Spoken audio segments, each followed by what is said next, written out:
नमस्कार मित्रांनो, आज मी तुम्हाला एक प्रेरणादायी गोष्ट सांगणार आहे. पण ही फक्त गोष्ट नाही, हे आहे एक पाहिलेले स्वप्न. त्या स्वप्नासाठी केलेला अनेक वर्षांचा संघर्ष, वारंवार आलेले अपयश, अपयशानंतर लोकांनी मारलेले टोमणे, आईने केलेला त्याग आणि शेवटी त्या सर्व संघर्षानंतर मिळालेले यश. जर तुम्ही सुद्धा एखाद्या स्वप्नासाठी झगडत असाल, लोक तुम्हाला कमी लेखत असतील, वारंवार अपयश येत असेल, तर हा व्हिडिओ शेवटपर्यंत नक्की पहा. कारण कदाचित या गोष्टीमध्ये तुम्हाला तुमचाच संघर्ष दिसणार. खरं तर ही गोष्ट माझ्याच आयुष्यातील प्रसंगावर आधारित आहे. माझ्या पोलीस भरतीच्या प्रवासाला सुरुवात झाली 2014 मध्ये. 12वी पास झाल्यानंतर घरच्यांनी मला पोलीस भरतीच्या अकॅडमीमध्ये टाकले. खरं तर तेव्हा मला पोलीस भरतीचा प सुद्धा माहीत नव्हता. सगळंच नवीन होतं. ग्राउंड, रनिंग, व्यायाम काय असतो हे माहीत नव्हतं. शिस्त काय असतं हे देखील माहीत नव्हती. सुरुवातीला हे खूप कठीण वाटायचं, पण दिवसागणिक अकॅडमी माझी सवय बनत गेली आणि पोलीस होण्याचं स्वप्नही हळूहळू मनात रुजायला लागलं. पण 2014ची भरती प्रक्रिया पार पाडल्यानंतर पुढची जाहिरात काही येत नव्हती. 1 वर्ष गेलं, 1.5 वर्ष गेलं, सराव सुरूच होता. पण मनामध्ये एक वेगळाच संघर्ष सुरू झाला. माझे मित्र कॉलेजमध्ये जात होते. नवीन मित्र, नवीन आयुष्य, कॉलेज लाईफ एन्जॉय करत होते. त्यांना पाहून मलाही असं वाटू लागलं, मीही इतर मुलांसारखं कॉलेज करायला हवं. आणि मी एक दिवस अकॅडमी सोडली आणि कॉलेजला ॲडमिशन घेतले. कॉलेजचे आयुष्य सुरू झालं. नवीन मित्र मिळाले, नवीन वातावरण मिळालं. सगळं छान चालू होतं. पण 2016 मध्ये पोलीस भरतीची जाहिरात आली. माझ्यासोबत अकॅडमीमध्ये प्रॅक्टिस करणारे मुले एका मागून एक भरती होऊ लागले. कोणी ट्रेनिंगला गेलं, कोणी वर्दी घालून फोटो काढले आणि मी फक्त मोबाईलच्या स्क्रीनवर त्यांचे फोटो बघत बसलो होतो. त्या दिवशी मला स्वतःवरच इतका राग आला की मला रात्रभर झोपच लागली नाही. मनात सतत एकच विचार होता, जर मी अकॅडमी सोडली नसती तर कदाचित मीही पोलीस झालो असतो. दुसऱ्या दिवशी मी सकाळी आरशात समोर उभं राहिलो आणि स्वतःलाच एक शब्द दिला, आता काही झालं तरी पोलीस भरतीच करायची आणि पोलीस व्हायचंच. मी पुन्हा ग्राउंडवर आलो होतो. यावेळी मागे वळून पाहायचं नव्हतं. समोर फक्त एकच ध्येय होतं, पोलीस वर्दी. 2017ची भरती आली. मनात प्रचंड उत्साह होता. माझी तयारी जेमतेम झाली होती. परीक्षा दिली, ग्राउंड दिलं, पण यश मिळालं नाही. निकाल पाहताना मन नक्कीच दुखलं. पण यावेळी मी खचलो नाही. कारण यावेळी मला एक गोष्ट समजली होती, अपयश म्हणजे शेवट नसतो. अपयश म्हणजे पुढच्या यशाची तयारी असते. मी स्वतःलाच म्हणलं, यावेळी नाही, पण पुढच्या वेळी पूर्ण ताकदीनं परत येणार. स्वप्न जोपर्यंत पूर्ण होत नाही तोपर्यंत सुट्टी नाही. 2018 हे वर्ष माझ्यासाठी फक्त एक वर्ष नव्हतं, तर ती होती माझ्यासाठी एक अग्निपरीक्षा. मी जीव तोडून तयारी सुरू केली. सकाळी ग्राउंड, दिवसभर अभ्यास, संध्याकाळी पुन्हा सराव. स्वप्न आता माझ्या श्वासात मिसळलं होतं. पण घरची परिस्थिती माझी साथ देत नव्हती. अकॅडमीची फी भरण्यासाठी पैसेच नव्हते. त्या दिवशी माझ्या आईने तिचे दागिने मोडले आणि पैसे माझ्या हातात ठेवले.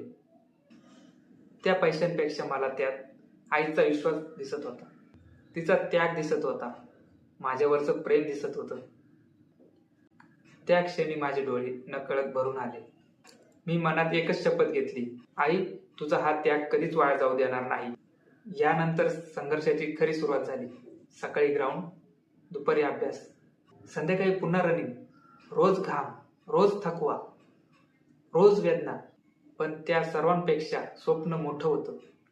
मला वाटलं होतं यावेळी नक्की होईल. पण नशीब अजूनही माझी परीक्षा घेत होतं. मुंबई पोलीस भरती, नवी मुंबई पोलीस भरती, दोन्हीकडे खूप चान्स होता. पण ग्राउंडमध्ये काही मार्क्स कमी पडले आणि मी पुन्हा बाहेर पडलो. रत्नागिरी भरतीमध्ये तर लांबोडीच फाऊल गेली होती. स्वप्न पुन्हा हातातून निसटलं. मनात आलं, हरतोय ना, हरू दे. हरायचं पण पुन्हा लढायचं. नाद भरतीचा. खरं तर माझी लेखी परीक्षा नेहमीच चांगली व्हायची. पण एक गोष्ट माझ्या नेहमीच आड येत होती, 1600 मीटर रनिंग. आजही मागे वळून पाहतो तेव्हा वाटतं, माझं पोलीस होणं काही वर्ष उशिरा झालं. तर त्या मागचं सर्वात मोठं कारण हेच 1600 मीटर होतं. पण मी हार मानली नाही, कारण माझा विश्वास स्वप्नांवर होता आणि स्वतःवरही. पुढे 2019. संघर्ष अजूनही सुरूच होता. स्वप्न तेच होतं, पण परिस्थिती दिवसेंदिवस कठीण होत चालली होती. त्या काळात मी नाशिकमध्ये राहत होतो, घरापासून दूर आणि स्वप्नांच्या अगदी जवळ. पण त्या स्वप्नांची किंमत खूप मोठी होती. कधी जेवणासाठी पैसे नसायचे, रूमचं भाडं कसं भरायचं याची चिंता असायची, खिशात 100 रुपये सुद्धा नसायचे. पण त्या परिस्थितीत स्वप्न सोडून देणं सोपं होतं, पण मी संघर्षच निवडला. स्वतःचा खर्च भागवण्यासाठी मी सिक्युरिटी गार्डची नोकरी केली. रात्री ड्युटी, दिवसा अभ्यास आणि वेळ मिळेल तेव्हा ग्राउंड. इतकंच नाही, मी आईस्क्रीम शॉपमध्ये पार्ट टाइम कामही केलं. इतर लोक रात्री शांत झोपायचे आणि मी माझ्या स्वप्नांसाठी रात्रभर जागा असायचा. थकवा यायचा, अंगात जीव नसायचा, पण मनात एकच विचार असायचा, एक दिवस ही मेहनत नक्की फळ देणार. याच काळात 2019 पोलीस भरती जाहिरात आली. सिंधुदुर्ग पोलीस भरतीचा फॉर्म भरला, प्रॅक्टिस जोरात सुरू केली. यावेळी मनापासून वाटत होते, यावेळी नक्की होईल. पण अचानक संपूर्ण जग थांबलं. कोरोना आला, लॉकडाऊन लागलं, सगळं बंद झालं. मलाही गावी परत जावं लागलं. ग्राउंड सुटलं, रनिंग सुटली, फिटनेस कमी झाला. भरती प्रक्रिया अचानक सुरू झाली. मी लेखी परीक्षा दिली, 93 गुण मिळाले. त्या गुणांनी नवीन आशा निर्माण केली. पण ग्राउंडसाठी माझ्याकडे फक्त 10 दिवस होते. 2 वर्षांची कमी 10 दिवसात भरून निघणं शक्य नव्हतं. मी पूर्ण ताकदीने प्रयत्न केला, पण रनिंगमध्ये मार्क्स कमी पडले. निकाल लागला आणि मी फक्त एका मार्काने वेटिंगला राहिलो. त्या क्षणी मोबाईल हातात होता, निकाल डोळ्यासमोर होता, पण डोळ्यांना त्यावर विश्वास बसत नव्हता. एका मार्काने स्वप्न पुन्हा हातातून निसटलं होतं. त्या रात्री मी कोणाशीच बोललो नाही, जेवणही केलं नाही. फक्त वर छताकडे बघत राहिलो आणि मनाशीच बोललो, देवा, अजून किती परीक्षा घेणार आहेस? उत्तर मिळालं नाही. पण त्या रात्री मी स्वतःलाच एक वचन दिलं, याच सिंधुदुर्ग जिल्ह्यात पुढच्या भरतीत यशाचा झेंडा रोवून दाखवणार. मेहनत वेळ घेईल, पण यश एक दिवस नक्की देईल. खरं तर एका मार्काने स्वप्न उगलं होतं. लोकांना ते फक्त अपयश दिसत होतं.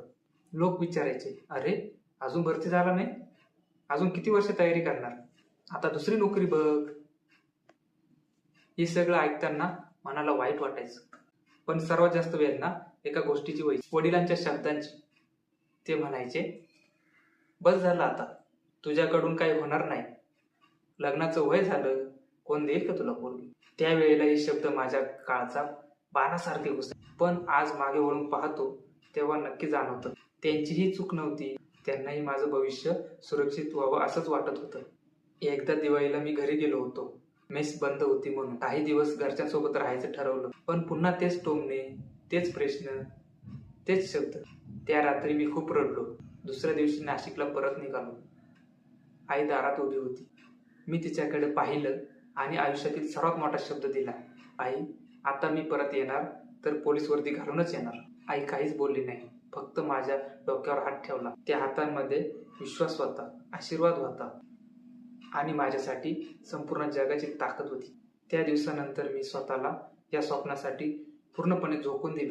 अनेक वेळा झोप यायची, अंगात जीव नसायचा, पण मनातून एक आवाज यायचा, आपली झोप मोडली तरी चालेल, पण आपल्या आईबापाचं स्वप्न मोडता कामा नये.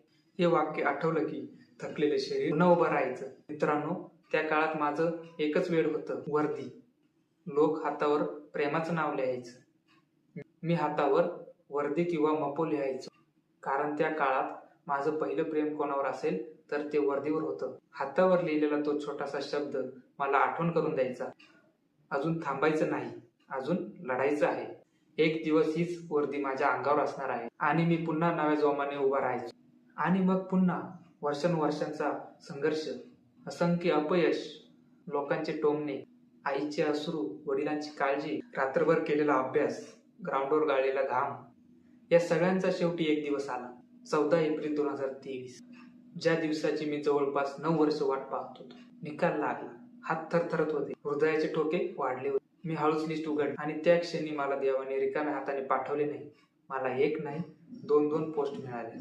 Sindhudurg police, Sindhudurg driver police. त्या क्षणी डोळ्यातून वाहणारे अश्रू हे दुःखाचे नव्हते, तर ते संघर्ष जिंकल्याचे अश्रू होते. 9 वर्षाची मेहनत त्या एका क्षणात सार्थकी लागली होती. निकाल पाहिल्यानंतर मी आईला फोन लावला. फोन उचलताच आईला फक्त एकच वाक्य बोलू शकलो, आई, मी भरती झालो. पलीकडून काही क्षण शांतता होती आणि मग आईचा भरून आलेला आवाज अजूनही माझ्या कानात तसाच घुमतो. त्या क्षणी मला जाणवलं, जिंकणं म्हणजे फक्त नोकरी नसती, तर जिंकणं म्हणजे आई वडिलांच्या डोळ्यातील अभिमान दिसणं असतं. पहिल्यांदा जेव्हा मी पोलीस वर्दी अंगावर चढवली तेव्हा आरशासमोर उभा राहिलो. त्या आरशात मला फक्त एक पोलीस दिसत नव्हता, तर तो मुलगा दिसत होता ज्याला पोलीस भरतीचा प सुद्धा माहीत नव्हता. आईने मोडलेले दागिने मला दिसत होते. अपयश, टोमणे, उपासमारी, रात्री केलेली नोकरी आणि आईला दिलेला तो शब्द, आई परत येणार तर वर्दी घालूनच येणार. आणि आज तो शब्द अखेर पूर्ण झाला. भरती झाल्यानंतर आयुष्यात सगळंच बदलायला लागलं, पण अजूनही एक प्रसंग आठवला की चेहऱ्यावर हसू येतं. नाशिकमध्ये राहत असताना अनेक वेळा माझ्याकडे रूम भाडं भरण्यासाठी पैसेच नसायचे. त्या कठीण काळात माझे मित्र हेच माझे कुटुंब होतं. मी गुपचूप हॉस्टेलमध्ये राहत होतो. मालक आला की मित्र धावत यायचे आणि म्हणायचे, अरे मालक आला, आणि मी शांतपणे खाली उतरून जायचो. असं कितीतरी महिने चाललं. माझ्या मित्रांनी मला राहायला जागा दिली, मला जेवण दिलं, मला धीर दिला आणि माझा विश्वास कधी तुटू दिला नाही. आजही मी त्यांच्या मनापासून ऋणी आहे. भरती झाल्यानंतर मी त्याच हॉस्टेलमध्ये मित्रांना भेटायला गेलो. गप्पा सुरूच होत्या आणि अचानक एक मित्र धावत आला आणि म्हणाला, अरे मालक आला. क्षणभर मीही घाबरलो आणि लगेच जुन्या दिवसांची आठवण झाली. मी बाहेर पडणार तेवढ्यात मालक माझ्याकडे आले. माझ्याकडे पाहिलं आणि मला विचारलं, कुठे राहतोस? नवीन दिसतोस. मी हसत म्हणालो, साहेब मी इथे राहतच नाही.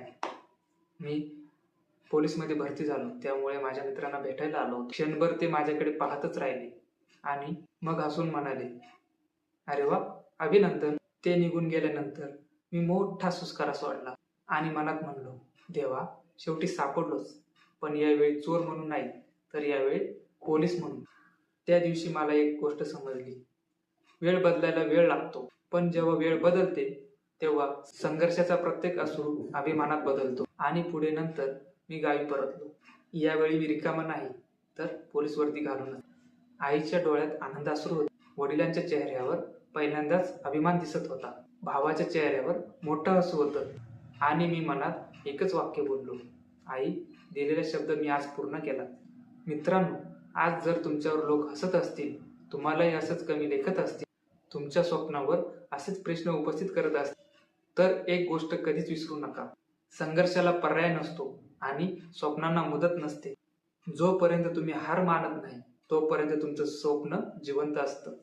आज जे लोक तुमच्यावर हसत असतात तेच उद्या तुमचं यशाचे उदाहरण इतरांना देत असतात. म्हणून स्वतःवर विश्वास ठेवा, आई वडिलांच्या आशीर्वादावर विश्वास ठेवा आणि देवाच्या न्यायावर विश्वास ठेवा, कारण भगवान के घर देर है लेकिन अंधेर नहीं. जय हिंद.